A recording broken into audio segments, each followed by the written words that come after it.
बारामती विमानतळावर लँडिंग दरम्यान महाराष्ट्राचे 6 वेळा उपमुख्यमंत्री राहिलेले अजित पवार यांचं अपघाती निधन झालं। पुढे पक्षाचे सर्वेसर्वाच गेल्याने पक्षात नेतृत्वाची मोठी पोकळी निर्माण झाली।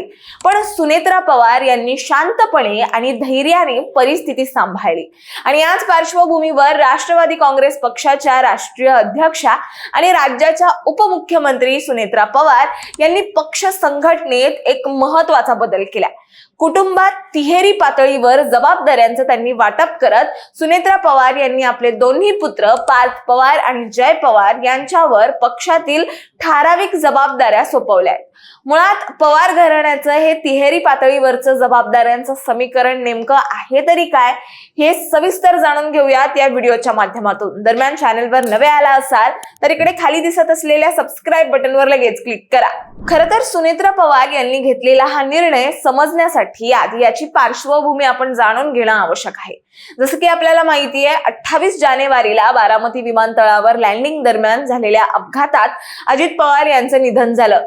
ते महाराष्ट्राचे 6 वेळा उपमुख्यमंत्री राहिले होते आणि राष्ट्रवादी काँग्रेस पक्षाचे नेतृत्व करत होते। मात्र अजित पवार यांच्या निधनानंतर अवघ्या 3 दिवसात सुनेत्रा पवार यांची एनसीपी विधिमंडळ पक्षाच्या नेत्यापदी निवड झाली आणि 31 जानेवारीला राज्यपालांनी त्यांना उपमुख्यमंत्री पदाची शपथ दिली।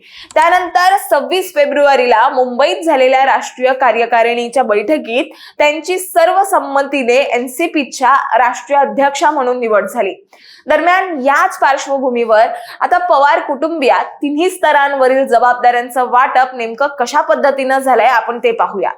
आता पहिला स्तर बघितला तर सुनेत्रा पवार सध्या एकाच वेळी एनसीपीच्या राष्ट्रीय अध्यक्षा आणि महाराष्ट्राच्या उपमुख्यमंत्री म्हणून काम पाहतात। त्यांना राज्य उत्पादन शुल्क, क्रीडा व युवक कल्याण आणि अल्पसंख्याक विकास ही खाती देण्यात आली आहेत आणि त्याचबरोबर महाराष्ट्राच्या उपमुख्यमंत्री पदावर विराजमान होणाऱ्या त्या पहिल्या महिला आहेत। महत्वाचं म्हणजे राज्याचे प्रशासन आणि पक्षाचे राष्ट्रीय नेतृत्व या दोन्ही आघाड्या त्यांच्याकडे आहेत। बरं, पुढे दुसरा स्तर बघितला तर पक्षाच्या कोर कमिटीने पार्थ पवार यांना राज्यसभेवर पाठवण्याचा निर्णय घेतला, जेणेकरून दिल्लीत एनसीपीचा आवाज बुलंद राहील। सुनेत्रा पवार यांनी राज्यसभेचा राजीनामा दिल्यानंतर पार्थ पवार महाराष्ट्रातून उच्च सदनावर निवडून आले आणि 9 एप्रिलला त्यांनी राज्यसभा सदस्य म्हणून शपथ घेतली। जिथे सुनेत्रा पवार राज्याचे राजकारण आणि मंत्रालय सांभाळतील, तिथे पार्थ पवार दिल्लीत राष्ट्रवादी काँग्रेस पक्षाचे प्रतिनिधित्व करतील। बरं, पुढे तिसरा स्तर बघितला तर अजित पवार यांचे धाकटे पुत्र जय पवार यांची एनसीपीच्या अपेक्स कमिटीमध्ये म्हणजेच पक्षाच्या सर्वोच्च निर्णय घेणाऱ्या समितीमध्ये अधिकृत नियुक्ती झाली आहे आणि ही त्यांची सक्रिय राजकारणातील औपचारिक एंट्री मानली जाते। सुनेत्रा पवार यांनी निवडणूक आयोगाला पाठवलेल्या पत्रात जय पवार यांचं नाव समाविष्ट करण्यात आलंय। खरं तर पक्षात अधिकृत पद मिळण्याची ही जय पवार यांची पहिलीच वेळ आहे। त्यामुळे पुणे ग्रामीण आणि बारामती परिसरातील संघटनात्मक काम त्यांच्याकडे सोपवण्यात आलंय। मात्र दुसरीकडे हा निर्णय पूर्णपणे निर्विवाद नाही। सुनेत्रा पवार यांनी निवडणूक आयोगाला पाठवलेल्या यादीत प्रफुल्ल पटेल यांचे राष्ट्रीय कार्याध्यक्ष पद आणि सुनील तटकरे यांचे प्रदेशाध्यक्ष पद नमूद केलेलं नाहीये। त्यामुळे पक्षात 2 गट तयार झालेत का असाही प्रश्न उपस्थित होतोय।